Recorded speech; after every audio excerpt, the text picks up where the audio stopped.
कई बार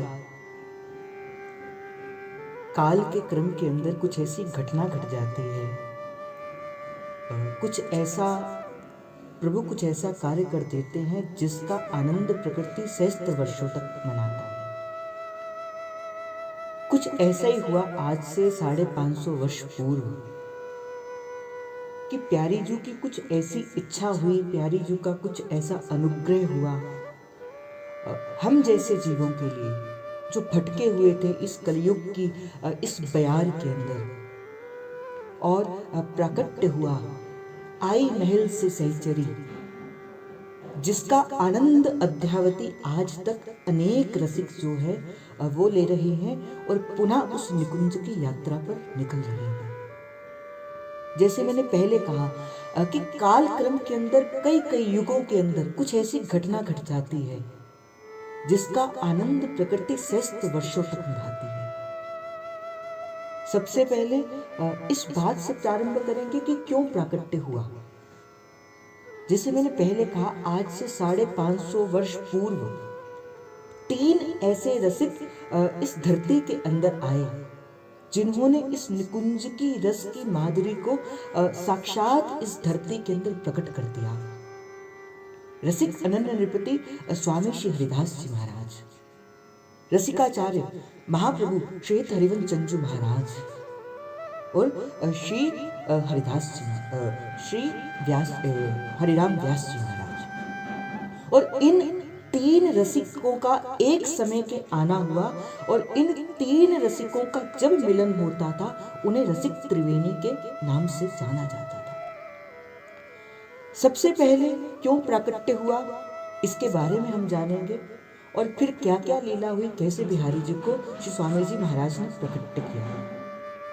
स्वामी श्री हरिदास जी महाराज के प्राकट्य होने का कारण और महाप्रभु स्वामी श्री हरिवंश चंद्र महाराज के प्राकट्य होने का एक ही कारण था। रास मध्य ललिताधिक प्रार्थना जो कीनी, करते सुकुमारी प्यारी वंची तब भीनी। एक समय ऐसे था, जो लोग पहले से इस कथा को श्रवण करते हैं वो जानते हैं, नित्य प्रति उस निकुंज की माधुरी के अंदर, उस नवनिभृत निकुंज के अंदर प्रियालाल उस प्रेम से भरकर वो नित्य रास करते हैं, नित्य केली करते हैं। एक दिन प्यारी जी के मन में आया, न जाने कैसे मन में आ गया, क्योंकि जो प्यारी जी के मन के अंदर आता है वही सहचरियों के मन के अंदर आता है, और जो सहचरियों के मन के अंदर आता है वो कुछ और नहीं होता, वो प्यारी जी के मन का प्रयोजन ही होता है। ना जानने हुए भी हो सकता है कि प्यारी जी के मन के अंदर प्रयोजन ही आया हो कि कलयुग के भटके हुए जीव को पुनः इस निकुंज की माधुरी का रस मिल जाए।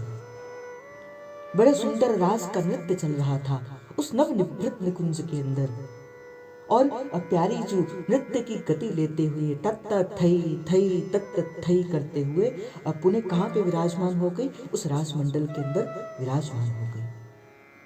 जैसे ही प्यारी जू और लाल जू उस रास मंडल के अंदर विराजमान हो गए, उनके सम्मुख कौन खड़ी हुई, श्री ललिता सखी खड़ी हो गई और कर को जोड़ के प्रिया प्रियतम सरकार से कहती है, रास बिहारनी सरकार से कहती है कि हे स्वामी जू, अगर आप आज्ञा करें तो मैं क्या आपसे किसी प्रश्न को पूछ सकती हूँ। उसी समय प्यारी जो कहती कि हे ललिते, तुम तो मेरी प्राण प्रिय सहचरी हो, तुम तो मेरी अपनी हो, मुझ में और तुम में कोई भेद नहीं है। तुम्हें अगर किसी बात का कोई प्रश्न है, कुछ पूछना है, तुम्हें मेरी आज्ञा लेने की आवश्यकता नहीं होती, आप निसंकोच होकर कहिए। तो जैसे ही प्रिया जी की स्वीकृति मिली श्री ललिता सखी जी को, तो ललिता सखी कहती है कि हे स्वामिनी जी, इस निकुंज के रस का जो हम नित्य प्रति ये सहचरियां जो है वो रस स्वादन करती हैं, क्या कलयुग का जीव भी क्या कभी इस रस का स्वाद कर पाएगा क्या? क्या कलयुग का जीव भी इस रस को कभी ग्रहण कर पाएगा क्या? जैसे ये बात श्री ललिता सखी ने कहा, प्यारी जो मौन हो गई, और मौन होकर ही अब प्यारी जी ने लाल जी की तरफ देखा, रास बिहारी जी की ओर देखा, और जैसे ही रास बिहारी जी ने प्यारी जी की ओर देखा, प्यारी जी ने रास बिहारी जी की ओर देखा, और क्या करते हैं, श्री रास बिहारी जी अपने हाथ से पकड़ी हुई वंशी को प्यारी जी को सौंप देते हैं। और उस समय प्यारी जी के मुख से वचन निकलते कि हे मेरी प्राण प्यारी ललिते, तुम इस कलयुग के अंदर जाना, ये मेरी प्राण प्यारी वंशी जो है वो इस कलयुग के अंदर हरिवंश के नाम से प्रसिद्ध होगी। तुम जाना, तुम ललिता अवतार होगा, तुम्हारा अवतार श्री हरिदास जी के नाम से होगा। और संग में वहीं पे विशाखा सखी भी विराजमान थी। और विशाखा सखी से कहते हैं कि तुम जाना और तुम्हारा नाम इस कलयुग के अंदर श्री हरिराम व्यास जी होगा। उसी समय ये प्यारी जी की आज्ञा से, जिसे मैंने पहले कहा, ये किसी भी कार्य को करने के पीछे प्यारी जी की आज्ञा ही होती है। रास मध्य ललितादिक प्रार्थना जो कीनी, करते सुकुमारी प्यारी वंशी सब दीनी, कली सोई प्रकट रूप वंशी वपुधार्यो, कुंज महल रास रवण त्रिभुवन विस्तार्यो। इस कुंज महल के रस को प्रकट करने के लिए स्वामी श्री हरिदास जी महाराज का प्राकट्य हुआ और रसिकाचार्य महाप्रभु श्री हरिवंश जी महाराज का प्राकट्य हुआ, जिसे मैंने आपको पहले भी एक दिन निवेदन किया था। प्रभु ने स्वयं कहा, परित्राणाय साधुना विनाशाय च दुष्कृताम, धर्म संस्थापनार्थाय संभवामि युगे युगे, कि दुष्टों का विनाश करने के लिए यदा यदा हि धर्मस्य ग्लानिर्भवति भारतम अभ्युत्थानाय धर्मस्य तदात्मानं सृजाम्यहम्। जब जब इस संसार के अंदर दुष्ट बढ़ जाते हैं, इन दुष्टों का विनाश करने के लिए मैं किसी न किसी रूप के अंदर इस संसार के अंदर प्रकट होता हूँ। प्रभु का प्राकट्य किस कारण से होता है? दुष्ट का विनाश करने के लिए प्रभु का प्राकट्य होता है। किंतु आचार्यों का प्राकट्य किस कारण से होता है? आचार्यों का प्राकट्य दुष्टता का विनाश करने के लिए नहीं, आचार्यों का प्राकट्य तो दुष्ट का विनाश करने के लिए नहीं, आचार्य का प्राकट्य तो दुष्टता का विनाश करने के लिए होता है। हम जैसे जीवों के हृदय के अंदर बैठी जो ये दुष्टता है, जो मलिनता है, जो कुभाव है, जो नहीं होने देते प्रभु के प्रत्यक्ष दर्शन, जो माया का कपट हमारे हृदय के अंदर लगा है, जो नहीं दिखता, जो नहीं संतों को एक आम जीव जैसा देखता है, जो यमुना जी को केवल एक नदी के जैसा देखता है, जो तुलसी को केवल एक वृक्ष के जैसा देखता है, वो माया का जो जाल है, इस प्रकार की दुष्टता का विनाश करने के लिए ये आचार्यों का प्राकट्य इस धराधाम के अंदर होता है। और क्या हुआ? प्राकट्य हुआ इन तीनों महानुभावों का, जिसे इस वृंदावन के अंदर रसिक त्रिवेणी कहा जाता है। देखो, भगवान को कौन प्रमाणित करता है? बड़ी गंभीरता के साथ इस बात को सुनना। भगवान को कौन प्रमाणित करता है? एक भक्त ही है जो भगवान को प्रमाणित करता है। एक भक्त ही है जो अपने प्रेम से, जो अपने प्यार से भगवान को प्रकट कर देता है। यही इन तीनों रसिकाचार्य ने किया। स्वामी श्री हरिदास जी महाराज ने किसका प्राकट्य किया? श्री बिहारी जी महाराज का प्राकट्य किया। महाप्रभु जी ने किसकी सेवा करी? श्री राधा वल्लभ लाल जी की सेवा करी। और श्री युगल किशोर जी ने किसकी सेवा करी? किसको प्रकट किया? श्री युगल किशोर जी को प्रकट किया। तो भक्त तो भगवान को भी प्रकट करता है। और अगर आप चाहते हो भगवान से मिलना, अगर कोई चाहे कि नित्य प्रति उस भगवान से मिलना जाए, तो भाई उसका साधन एक ही है कि किसी संत के द्वारा दी गई दृष्टि के द्वारा ही भगवान के प्रत्यक्ष दर्शन किए जाए। आज आप देखते होंगे अनेक लोग, सहस्त्र लोग, लाखों लोग नित्य प्रति कुंज बिहारी राधा वल्लभ लाल जी के दर्शन करने जाते हैं, किंतु वो भीड़ है। प्रभु स्वयं कहते हैं कि कोई बिरला ही होता है, कोई बिरला ही होता है जो सत्यता तत्व के दर्शन करने मेरा आता है। और वो कौन बिरला होता है? जो गुरु की दी हुई दृष्टि से राधा वल्लभ कुंज बिहारी के दर्शन करने के लिए जाता है। इसलिए भाई, कभी भी राधा वल्लभ लाल जी के दर्शन करने जाना हो, कभी कुंज बिहारी के दर्शन करने जाना हो, तो सबसे पहले किसका संग करना? इन रसिकों का संग करना। अगर चाहते हो आप दर्शन करने जाएं और प्रति उत्तर में कुंज बिहारी भी आपको उसी रूप से बाहें फैलाकर आपका दर्शन करने जाए, तो किसके बल पर जाना? स्वामी श्री हरिदास जी महाराज के बल पर जाना, उनकी कृपा से जाना, उनके किसी प्राण प्रिय संत की कृपा से जाना। फिर देखना, आप दर्शन करने जाओगे, आपको तो दर्शन होंगे, वो प्रभु जाने, पर प्रभु भी आपके दर्शन करेंगे। और एक बार प्रभु ने आपके दर्शनों को कर लिया, सखी रे राधा वल्लभ सो हमारी लड़ गई अखियां। और एक बार गुरु की कृपा से जब आप पहुंच जाते हो ये प्राण प्रिय राधा वल्लभ कुंज बिहारी जी के सन्मुख, बस वो एक क्षण का होता है। प्रभु किसके नाते से स्वीकार करते हैं? प्रभु किसी भक्ति के नाते से, भक्ति के नाते से तो चलो स्वीकार करते हैं, पर भक्ति से पहले भी प्रभु किसी के नाते से स्वीकार करते हैं, वो किसी संत के नाते से। कभी भी जाओगे तो किसी संत के माध्यम से होके जाना, भाई प्रभु आपको जल्दी स्वीकार कर देंगे। इसलिए संत के पीछे पीछे चलना चाहिए। प्रभु ने स्वयं कहा, अहम भक्ता पराधीनो, मैं भक्तन को दास, भगत मेरो मुकुट मणि। और ये जो कुंज बिहारी राधा वल्लभ लाल जी हैं, ये तो प्राण प्यारे स्वामी श्री हरिदास जी महाराज का और स्वामी महाप्रभु श्री हरिवंश चंद्र महाराज का धन है। वो चाहे किसे भी दे सकते हैं, कैसे भी दे सकते हैं। बस केवल आपको क्या साधन करना है, इनके किसी संत के, इनके किसी परम वैष्णव के आपको बस पीछे पीछे चलना है, उनके पीछे पीछे चलना है। और ऐसा करने से ही आपको श्रेय, आपको भक्ति और आपको भाव की प्राप्ति भी होगी। इसलिए सबसे पहले आज के प्रसाद के स्वरूप के अंदर मैं आपको एक बड़ा सा सूत्र दूंगा, क्योंकि मैं सूत्र देते चलता हूँ।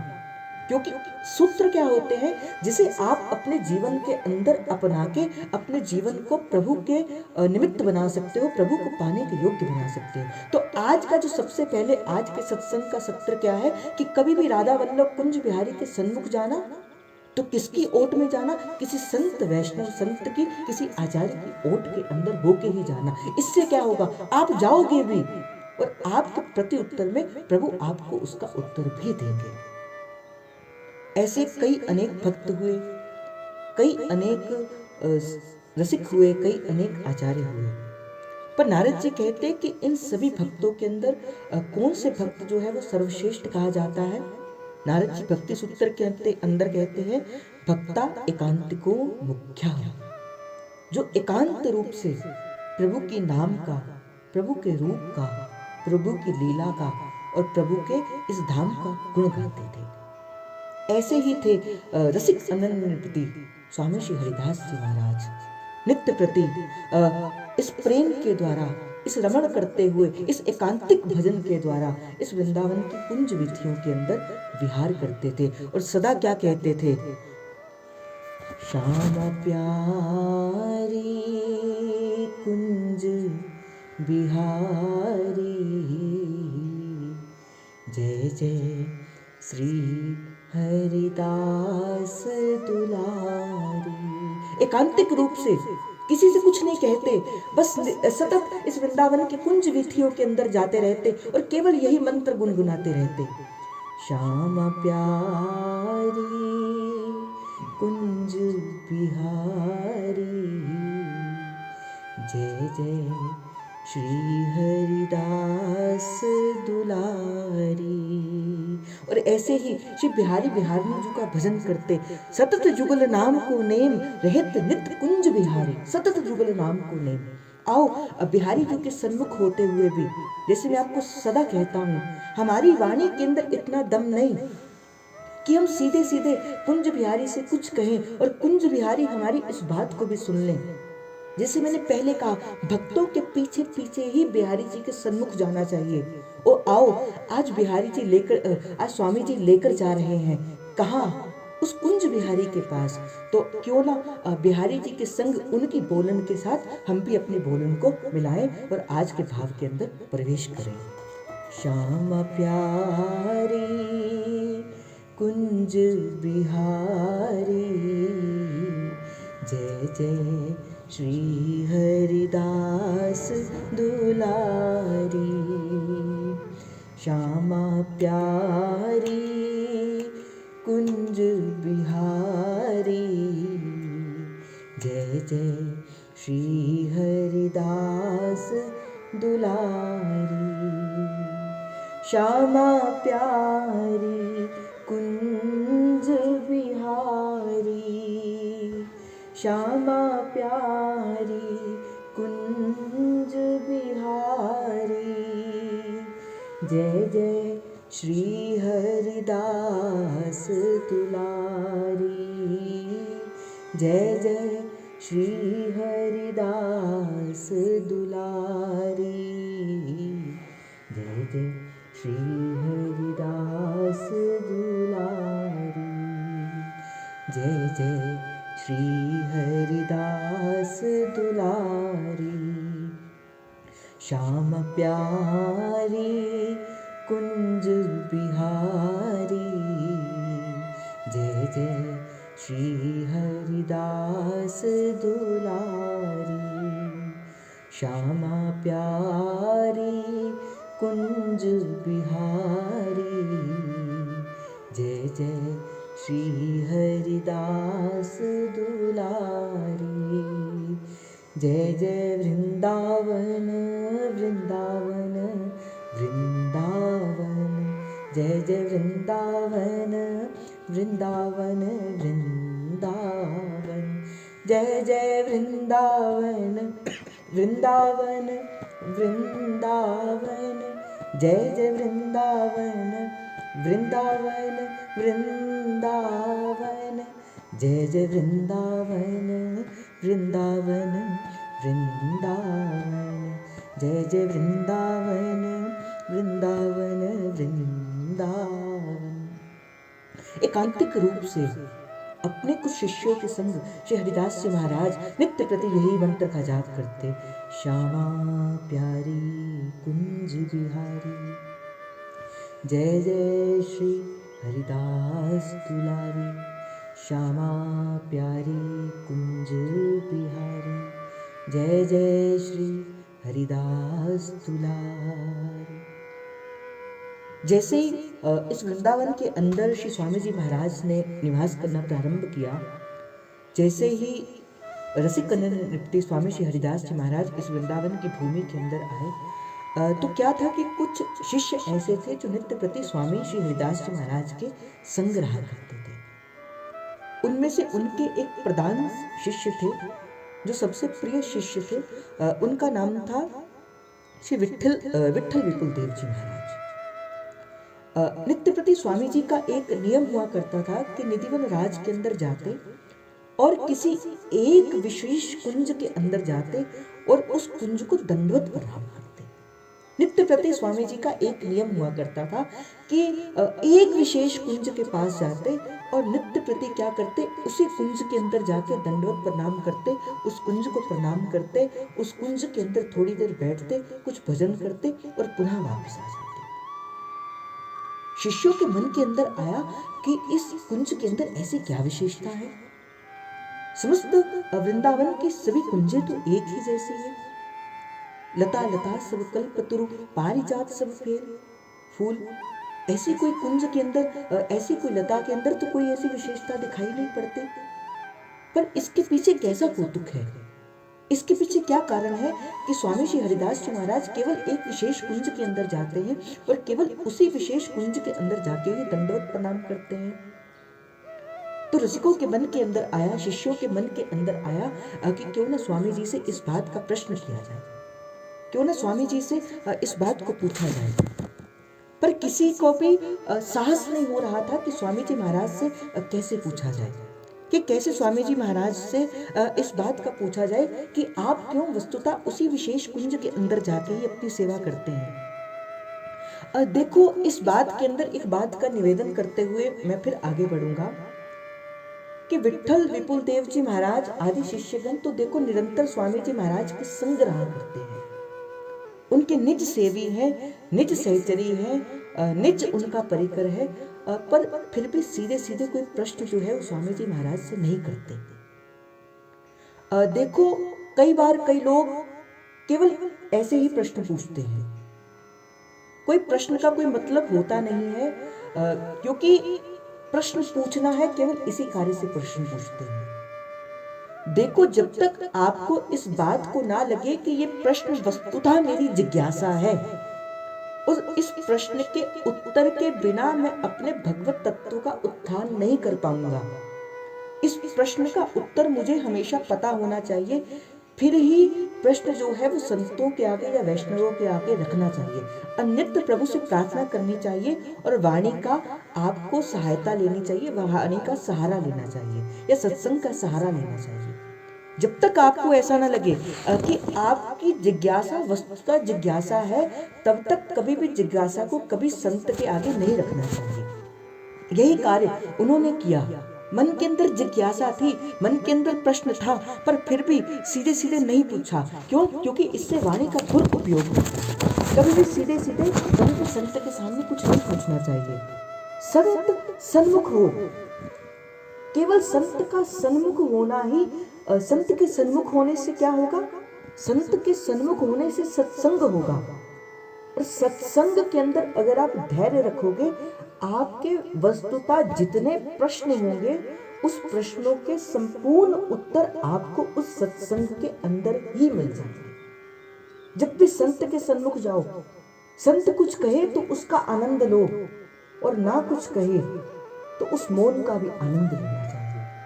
संत कुछ कहेगा तो कुछ कहेगा, थोड़ा कहेगा, किंतु संत जब मौन होगा, कई बार संत मौन रहकर भी आपके कई प्रश्नों का उत्तर दे देता है। आपने कई बार इस चीज का अनुभव किया होगा। जैसे ही आप किसी संत के आभा मंडल के अंदर जाते हो, आपके मन का कोई प्रश्न शेष नहीं रह जाता।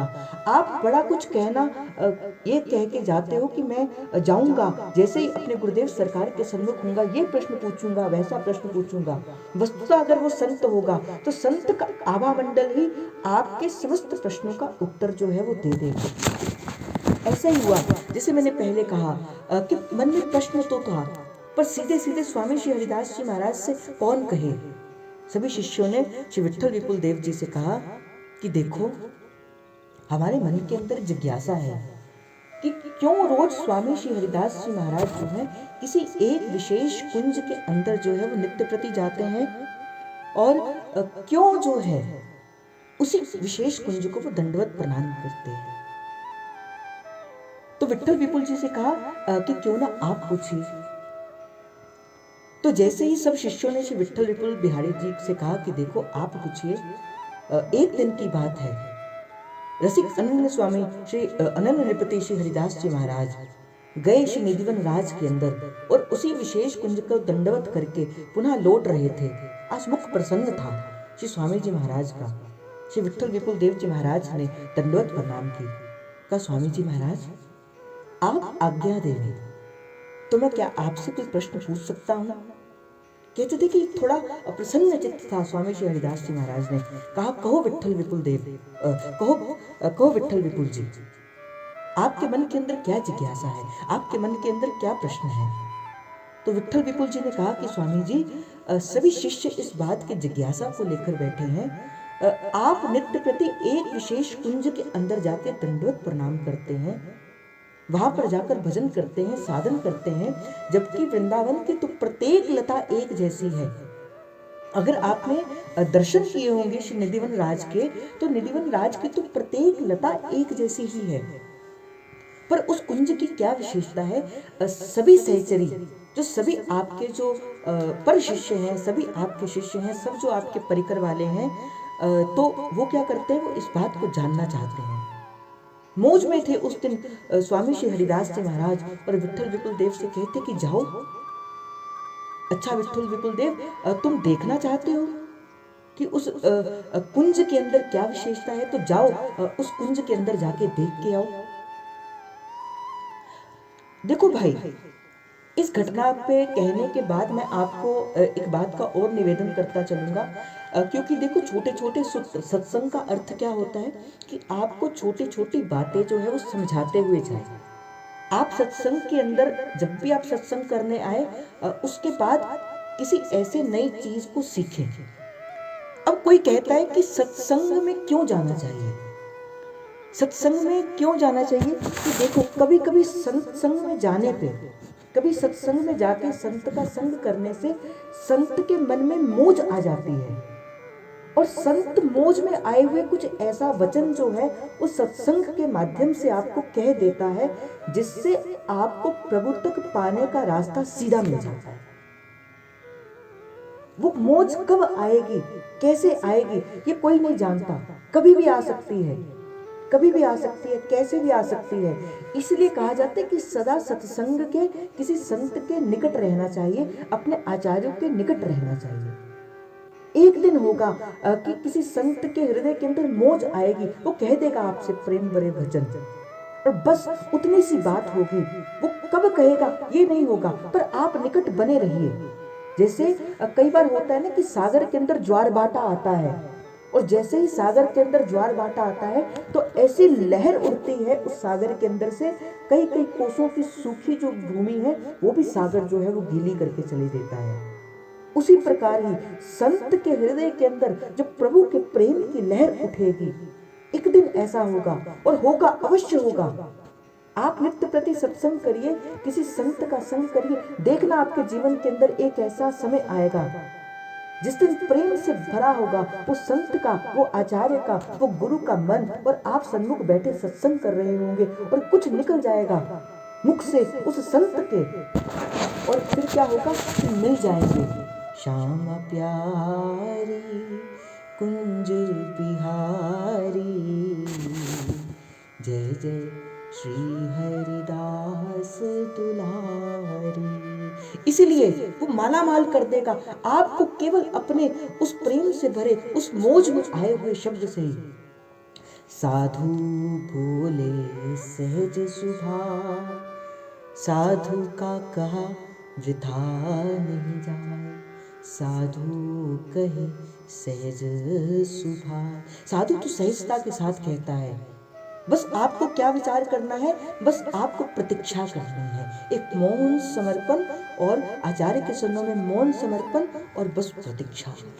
एक दिन होगा वो लहर उठेगी और भिगो देगी आपको उस लहर के अंदर। देखो, गुरुदेव समर्थ हो और शिष्य समर्पित हो। बड़े ध्यान से इस बात को सुनना।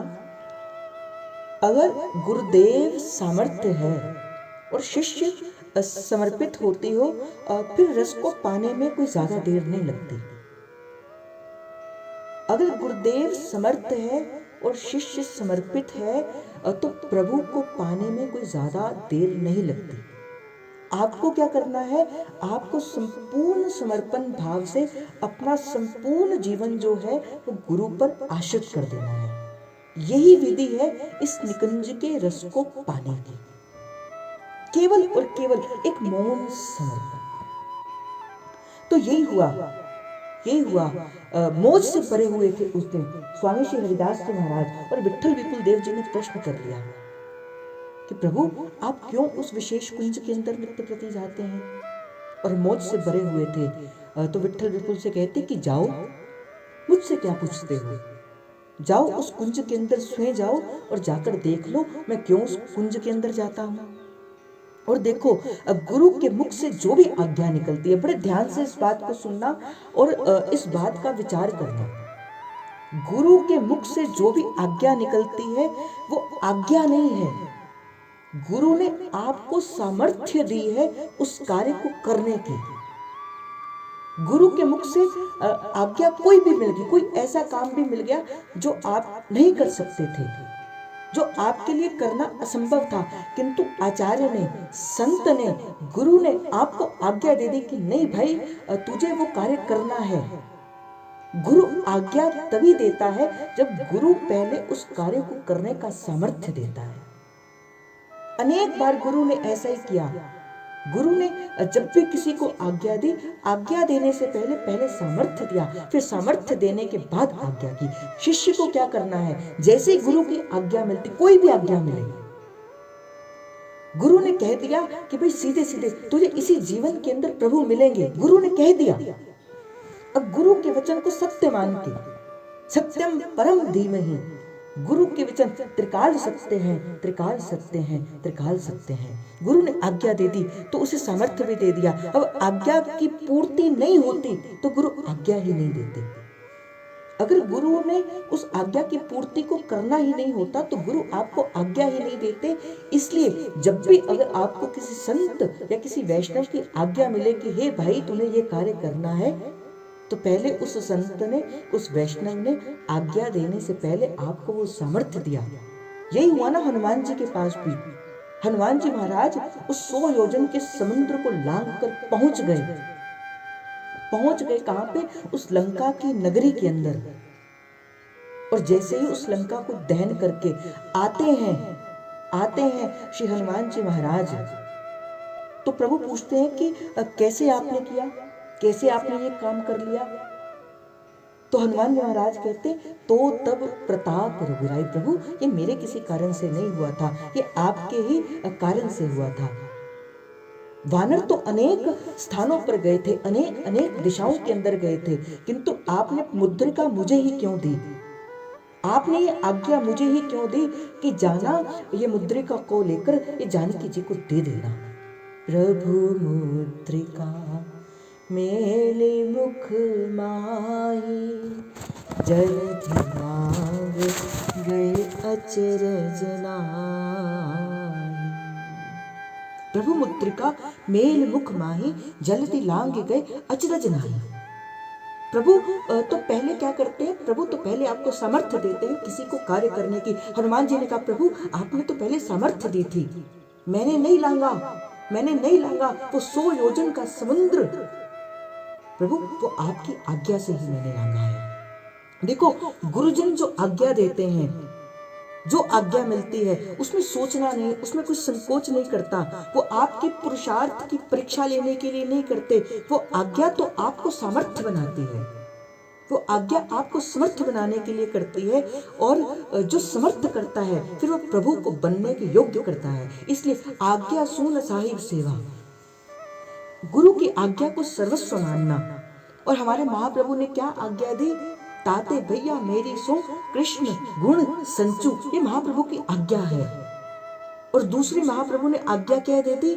ये एतदष्टकं बुद्धिस्त्रिकाल मातृतं पठेत्, कलिंद नंदनी हृदा विचिंत विश्ववंदिता, इहैव राधिका पदे पदाब्ज भक्ति मुक्तमा, मवाप्य सद्रुवं भवेत् परतति प्रिया। कोई बात नहीं, आपको लगता होगा ये कार्य तो बड़ा असंभव है, मुझे गुरु ने करने के लिए कह दिया, मुझे संत ने करने के लिए कह दिया। कोई बात नहीं, आप गुरु के वचन की कमाई करना, आप गुरु के शब्द की कमाई करना। गुरु अगर आपको कोई आज्ञा देता है, पहले आपको उस आज्ञा की पूर्ति करने की शक्ति पहले आपको प्रदान करता है, फिर गुरु के द्वारा, फिर आचार्य के द्वारा, फिर आपको जो है कोई आज्ञा जो है वो प्रदान की जाती है। अब क्या हुआ? श्री विट्ठल विपुल जी को आज्ञा दी, जाओ विट्ठल विपुल, तुम स्वयं जाकर, मुझसे क्या पूछते हो, जाओ उस विशेष कुंज के अंदर जाकर देख लो। और केवल आज्ञा ही नहीं दी विट्ठल विपुल जी महाराज जी को, स्वामी श्री हरिदास जी महाराज ने क्या कर दिया? श्री स्वामी श्री हरिदास जी महाराज जी उन्हें वो दृष्टि दे दी, वो तत्व की दृष्टि दे दी। और जैसे ही श्री विट्ठल विपुल जी महाराज गए, उस विशेष कुंज के अंदर क्या देखते हैं कि बड़ा सुंदर रत्न जटित मंडप है। और उस रत्न जटित मंडप के अंदर बड़ी सुंदर सा एक सिंहासन विराजमान है। और उस सिंहासन के अंदर कुंज बिहारी लाल जो है वो प्रिया प्रियतम सरकार, वो कुंज बिहारी सरकार, वो रास बिहारी सरकार जो है वो उस विशेष कुंज के अंदर विराजमान है। और सन्मुख कौन खड़ा है? श्री ललिता सखी जी के अवतार के अंदर स्वामी श्री हरिदास जी महाराज ही अपने सखी वपू के अंदर वहां पे विराजमान है। ये दर्शन हो गए श्री विट्ठल विपुल बिहारी जी महाराज जी को। किसकी कृपा से हुए? श्री स्वामी हरिदास जी महाराज की कृपा से हुई, क्योंकि हरिदास जी महाराज ने कहा था कि जाओ स्वयं देख के आओ उस विशेष कुंज के अंदर क्या है। अब जैसे ही विट्ठल विपुल जी देव जी महाराज ने इस दृश्य को देखा, अतः अनेक कामदेव को लज्जित करने वाला ऐसा रूप सौंदर्य श्री स्वामी प्रिया प्रियतम सरकार का है। अनेक सूर्य भी जिसकी चकाचौंध से लज्जित हो जाए, ऐसा तेज प्रिया प्रियतम सरकार के श्रीमुख के अंदर है। सहन ना कर पाए उस तेज को, रोने लग पड़े, आंखें नयन सजल हो गई। अश्रुधारा बहने लगी, भार को वहन ना कर सके। और जैसे बाहर आए उस विशेष कुंज से, क्या देखते हैं कि बाहर वही दृश्य है कि समस्त सहचरियों के, समस्त सखाओं के संग, समस्त परिकर के संग स्वामी श्री हरिदास जी महाराज जो है वो वहीं पर विराजमान थे। जान गए, विट्ठल विपुल देव से कहते हैं, क्यों विट्ठल विपुल, क्या कोई दृश्य दिखा, क्या कोई चीज दिखी, क्या कोई दर्शन हुए? विट्ठल विपुल जी महाराज कंपित गात करते हुए, कुछ कहा नहीं जा रहा, आंख भर लिया, मन भरा हुआ है, कुछ कहने की इस अवस्था में नहीं है कि कुछ कहें, बस स्वीकृति के अंदर अपना सिर हिला दिया। तो इस बार स्वामी श्री हरिदास जी महाराज कहते हैं, कहीं इनको ये ना लगे कि ये भ्रम हुआ है।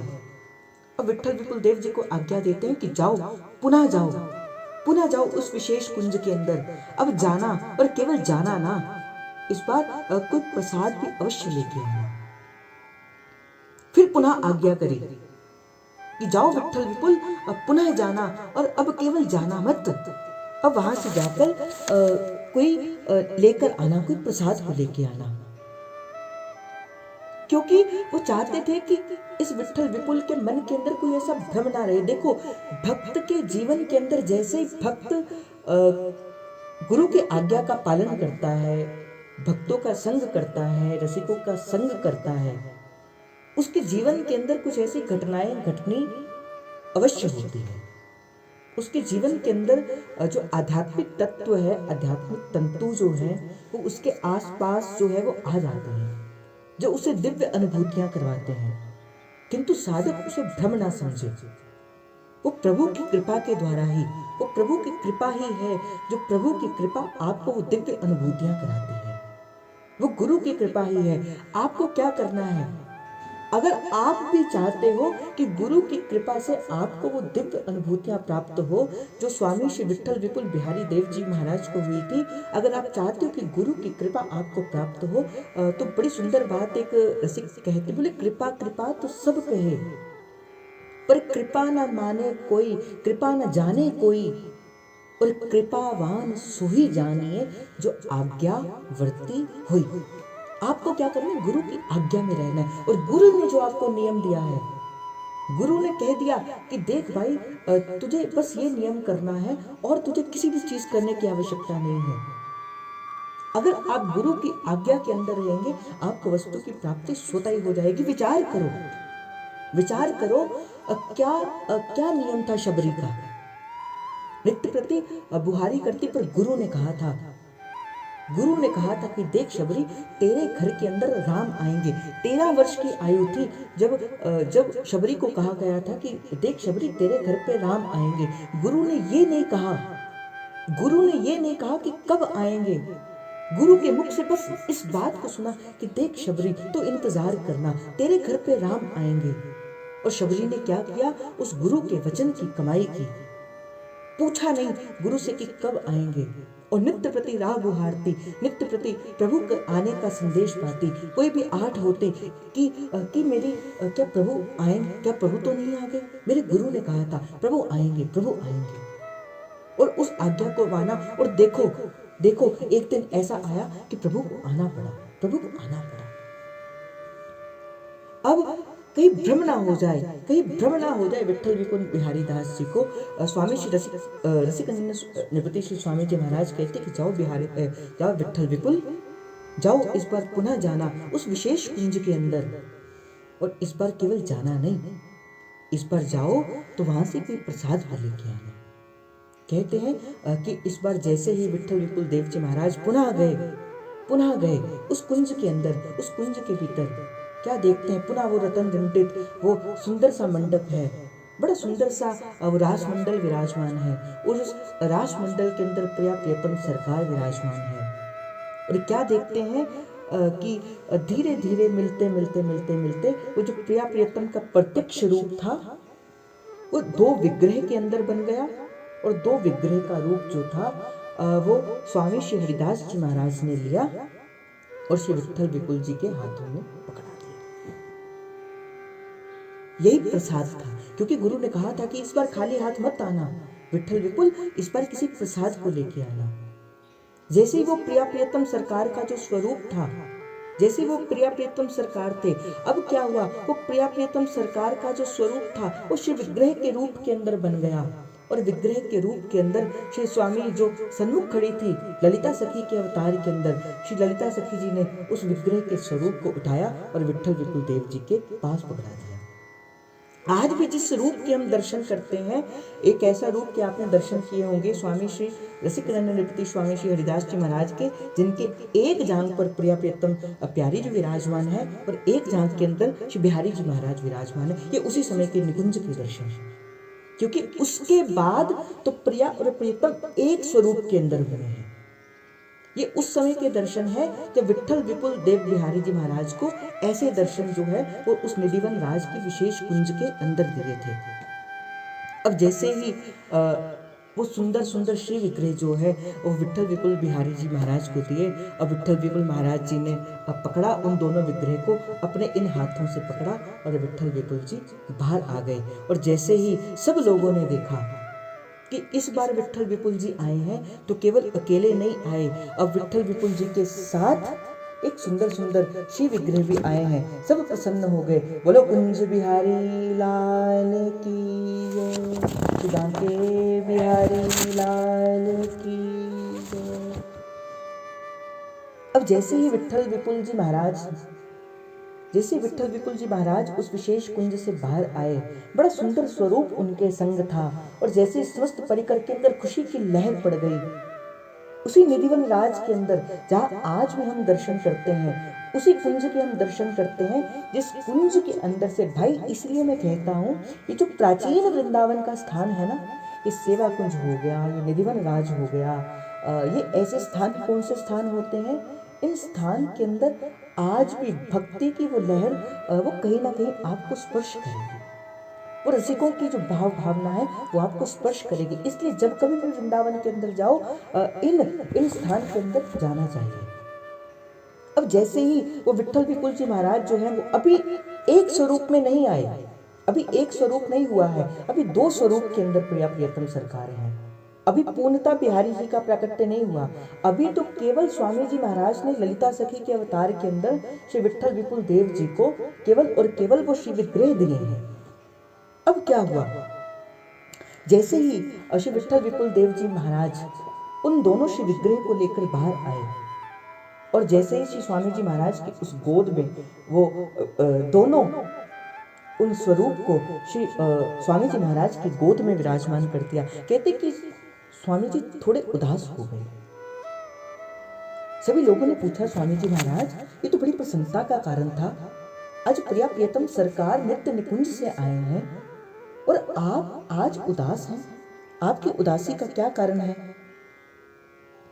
बड़ी उदास होते हुए स्वामी जी महाराज कहते हैं कि ये कोई और नहीं, महल के ठाकुर हैं, ये स्वयं प्रिया प्रियतम सरकार हैं जो अपना रंग महल छोड़कर हम जैसे ये भटके हुए जीवों के लिए, हम जैसे लोगों को देखने के लिए, हम जैसे लोगों को अपनाने के लिए इन संसार के अंदर इस रूप के अंदर प्रकट हुए हैं।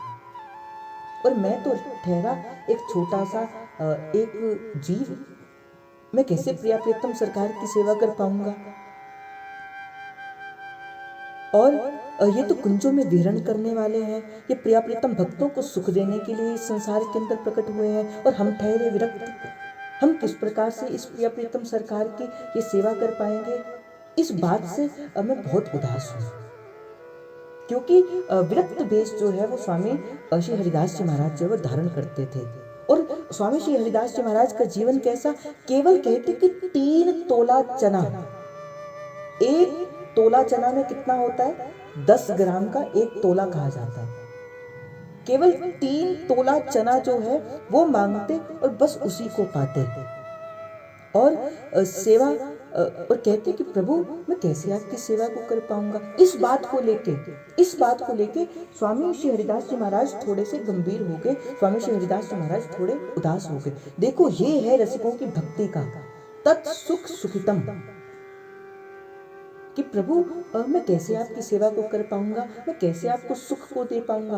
प्रिया प्रियतम सन्मुख खड़े हैं, पर कैसी भावना है प्रभु, मेरे पास तो कुछ भी ऐसा भाव भी नहीं है, मेरे पास तो कुछ ऐसा वो भी नहीं है। निकुंज महल के अंदर तो सुंदर सुंदर व्यंजनों के द्वारा आपका भोग पवाया जाता है, आपको सुंदर सुंदर व्यंजनों के द्वारा आपकी सेवा की जाती है। प्रभु मैं कैसे आपकी सेवा को करूँगा?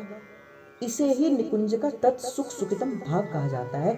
आपके मन में सेवा का जो भाव हो वो प्रिया प्रीतम सरकार की सुख के लिए होगा।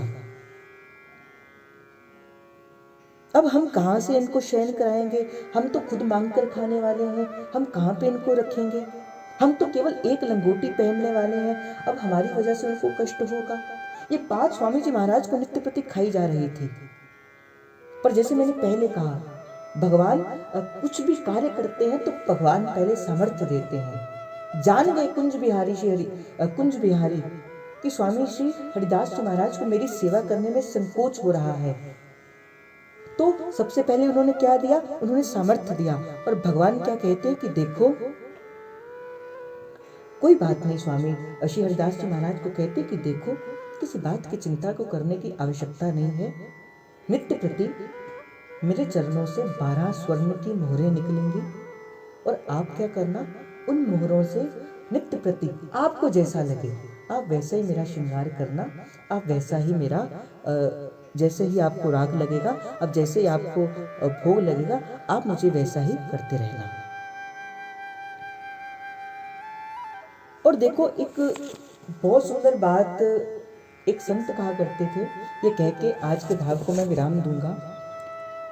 कहते थे कि देखो आप जब भी प्रभु के सन्मुख जाओ, सेवा एक ऐसी वस्तु होती है जो प्रभु को खींच कर ले आती है। सेवक को प्रभु के पास नहीं जाना पड़ता, सेवा प्रभु को आपके पास लेके आती है। सेवा प्रभु को भी आपके पास लेके आती है। और सेवा का भाव कैसे होना चाहिए? तत् सुख सुखितम के भाव से। जिन कुंज की उपासना के अंदर जो सेवा होती है वो तत् सुख सुखितम के भाव से सेवा होती है कि मेरा प्रत्येक कार्य प्रिया और प्रियतम के सुख के लिए होना चाहिए। और देखो कहते हैं कि एक संत बड़ी सुंदर बात कहा करते थे, कहते प्रभु से जब मांगो तो सेवा मांगो, प्रभु से सेवा मांगो। प्रभु से कभी भी तन मन और धन, बड़ी गंभीरता के साथ इस बात को सुनना। एक संत कहा करते थे और इसे हो सके तो अपने जीवन का सूत्र बना लेना, कभी भी प्रभु से कुछ मांगने की आवश्यकता पड़ जाए तो प्रभु से केवल और केवल सेवा मांगना, न तन मांगना, न मन मांगना, न धन मांगना, केवल सेवा मांगना। क्योंकि जब प्रभु सेवा देते हैं, जैसे प्रभु सेवा देते हैं, सेवा मांगते हैं, तो प्रभु को सबसे पहले उसके तन को भी सही रखना पड़ता है। जो सेवा करेगा उसका तन भी तो प्रभु को स्वयं सही रखना ही पड़ेगा, उसके मन को भी प्रभु को स्वस्थ रखना पड़ता है। और धन प्रभु देते ही है, क्योंकि धन ना होगा तो वो सेवा कर ही नहीं पाएगा। इसलिए प्रभु से केवल और केवल सेवा मांगना, न तन का कोई चीज मांगना, न मन की कोई वस्तु मांगना, और ना ही कोई धन की कोई वस्तु मांगना। तन मन धन अनुकूल होगा तो सेवा बन पड़ेगी। इसलिए सबसे पहले जैसे ही आप सेवा प्रभु से मांगते हो, ये 3 वस्तुओं का ध्यान प्रभु स्वतः ही दे देते हैं। आपका तन भी निरोग रहता है, आपका मन भी सिद्ध रहता है। जो कहता है ना कि मेरा मन भजन के अंदर नहीं लगता, जो कहते हैं ना कि मैं बड़ा प्रयत्न करता हूँ, मुझसे भजन नहीं हो पाता, मुझसे प्रभु का नाम नहीं लिया जाता, रो रो कर प्रभु से सेवा मांगा करो। और जो ये कहते हैं ना कि मेरे तन के अंदर सदा रोग बने रहते हैं, कभी कोई बीमारी लग जाती है, कोई बीमारी लग जाती है, ये बड़ा सुंदर सूत्र है, सत्संग के अंदर सूत्र मिलता है। प्रभु से सेवा मांगो। जब आप सेवा के अंदर जाते हो, देखना प्रभु आपके तन की संभाल भी करेंगे, प्रभु आपके मन की संभाल भी करेंगे, और प्रभु आपके धन की संभाल भी करेंगे। इसलिए प्रभु से केवल सेवा मांगनी चाहिए। और प्रिया प्रियतम ने कहा आप चिंता मत करिए, नित्य प्रति हमारे यहाँ से 12 स्वर्ण मुद्राएं निकले करेंगी, और आप क्या करना, उन 12 स्वर्ण मुद्राओं से जो भी ठाकुर जी का राग भोग है वो कर लेना। अब बिहारी जी महाराज ने जैसे ये आज्ञा दी तो स्वामी रसिकानंद नृपति श्री हरिदास जी महाराज कहते कि देखो, ठाकुर जी से कहते कि देखो मैं विरक्त हूँ, मैं आपकी सेवा तो कर सकता हूँ, मैं आपको तो स्पर्श कर सकता हूँ, किंतु प्यारी जी के अंग का मैं स्पर्श नहीं कर सकता। इसलिए कुछ ऐसा बानिक करिए, कुछ ऐसा कार्य करिए कि आप दोनों जो युगल हैं, उपासना तो युगल की है, पर आप एक हो जाइए। कहते कि जैसे हरिदास जी के मुख से ये वचन निकले, उसी समय जो दो अलग अलग विग्रह थे, वो दोनों विग्रह एक हुए, और एक होते हुए श्री बांके बिहारी लाल जी के रूप के अंदर वो एक विग्रह हो गया। इस तरह श्री बांके बिहारी लाल जी का प्रकट हो गया। बोलो श्री बांके बिहारी लाल की जय, श्री कुंज बिहारी लाल की जय। राधा वल्लभ कुंज बिहारी, राधा वल्लभ कुंज बिहारी, श्री राधा वल्लभ कुंज बिहारी। लाल लाडली प्रीतम प्यारी, लाल लाडली प्रीतम प्यारी, राधा वल्लभ कुंज बिहारी, राधा वल्लभ कुंज बिहारी। लाल लाडली प्रीतम प्यारी, लाल लाडली प्रीतम प्यारी, राधा वल्लभ कुंज बिहारी, राधा वल्लभ। जैसे घर के अंदर कोई बालक होता है तो पहले 10-12 दिन तो बस उसका रूप ही व्यक्ति जो है वो देखता रहता है। कभी किसी नाम के द्वारा, कभी किसी नाम के द्वारा उसे पुकारा जाता है, कभी किसी नाम के द्वारा। अब स्वामी श्री हरिदास जी महाराज ने जैसे ही वो एक स्वरूप जो था वो प्रकट हो गया। अब कई दिन तो श्री स्वामी जी महाराज अब नित्य प्रति निहारते, श्यामा प्यारी कुंज बिहारी, जय जय श्री हरिदास दुलारी। श्यामा प्यारी कुंज बिहारी, जय जय श्री हरिदास दुलारी। श्यामा प्यारी कुंज बिहारी, जय जय श्री हरिदास दुलारी। अब 2-4-10 बीते, दिन बीते। अब स्वामी जी हरिदास जी से सब पूछते, अच्छा इन ठाकुर जी का नाम क्या है, आप बताओ इन ठाकुर जी का नाम क्या है, क्या कह के इनको पुकारे। तो कहते कि स्वामी श्री हरिदास जी महाराज ने देखा कि त्रिभंग ललित मुद्रा है और तरण टूटत ललित त्रिभंगी। अब देखो, और प्रेम की गति भी थोड़ी सी टेढ़ी ही होती है, और ठाकुर जी भी क्या करते, बोले टेढ़े ही है, प्रेम कभी सीधा नहीं होता। तो टेढ़ी सी गति को देखा और कहते हैं कि देखो ये कुंजों में रमन करने वाले हैं, ये कुंजों में विहार करने वाले हैं, और किसी कुंज की कृपा से ही प्रकट हुए हैं। 3 चीजें मैंने आपको यहाँ पे कही कि कुंजों में रमण करने वाले हैं, कुंजों में विहार करने वाले हैं, और कुंज की कृपा से ही प्रकट हुए हैं। इसलिए आज से इनका नाम क्या है, आज से इनका नाम कुंज बिहारी लाल है। वस्तुतः जो बिहारी जी का हम नाम लेते हैं वो बांके बिहारी लाल नहीं है, ये तो हमने समय के बाद वो परिवर्तन कर दिया। वस्तुतः जो स्वामी श्री हरिदास जी महाराज की परंपरा के अंदर जो इनका नाम है वो इनका नाम श्री कुंज बिहारी है। तभी तो गाया जाता है, राधा वल्लभ कुंज बिहारी, राधा वल्लभ कुंज बिहारी। लाल लाडली प्रीतम प्यारी, लाल लाडली प्रीतम प्यारी, राधा वल्लभ कुंज बिहारी। तभी तो कहा श्याम प्यारी कुंज बिहारी, जय जय श्री हरिदास दुलारी। तभी तो कहा रसिकों के संग जाओगे ना, फिर वस्तुता प्रभु का पता लगेगा, प्रभु है कैसे हैं। हम तो जाते बोले बांके बिहारी लाल की जय, भाई वस्तुता उनका नाम बांके बिहारी लाल नहीं, वस्तुता उनका नाम है कुंज बिहारी लाल। हमें नाम का ही पता ही नहीं था, हमें नाम ही नहीं पता था। हम जाते ऊंची ऊंची तो लोगों की तरह जाते हैं। आचार्य बताते हैं, श्यामा प्यारी कुंज बिहारी, जय जय श्री हरिदास दुलारी। श्यामा प्यारी कुंज बिहारी, जय जय श्री हरिदास दुलारी। श्यामा प्यारी कुंज बिहारी, श्यामा प्यारी कुंज बिहारी, जय जय श्री हरिदास दुलारी, जय जय श्री हरिदास दुलारी, जय जय श्री हरिदास दुलारी, जय जय श्री हरिदास दुलारी।